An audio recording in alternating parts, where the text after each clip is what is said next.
Igihe kimwe Hamisi yari amaze kugurisha capati nkeya, maze ababonye imbwa zibanyuzeho zirimo kurwana.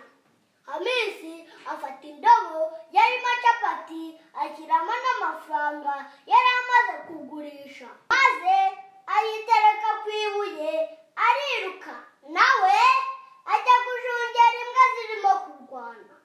Hamisi agarutse asanga capati ze baziriye n'amafaranga bayibye. Abaza abandi bana yari yahasize uwazibye, maze bose barahakana.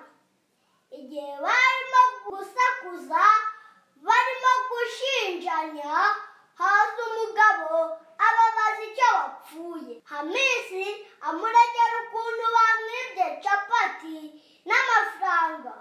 Uwo mugabo ababajije abo bana barabeshya ngo n'iryo buye ryaziriye ryiba n'amafaranga. Uwo mugabo abajyana ku mucamanza na rya buye, kuko ibuye ritavuga kandi bose barimo guhakana. Umucamanza ashyira amazi ku kabase abategeka gukoramo no gushyiramo amafaranga yose bafite. Uwa mbere ashyiramo, uwa kabiri, uwa gatatu, uwa kane.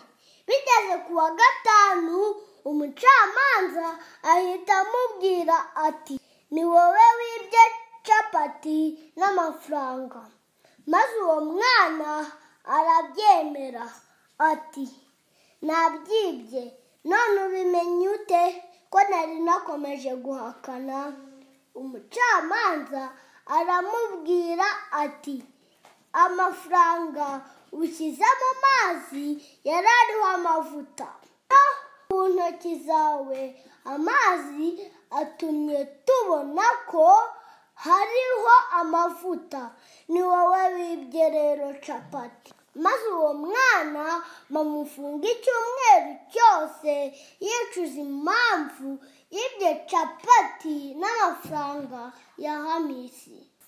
Umubwiriza 12 umurongo wa 13 kugeza ku wa 14 haravuga ngo, wubahe Imana ukomeze amategeko yayo, kuko ibyo ari byo bikwiriye umuntu wese, kuko Imana izazana umurimo wose mu manza n'igihishwe cyose, ari icyiza cyangwa ikibi. Imana ibahe gukora ibyiza gusa kandi ibahe umugisha.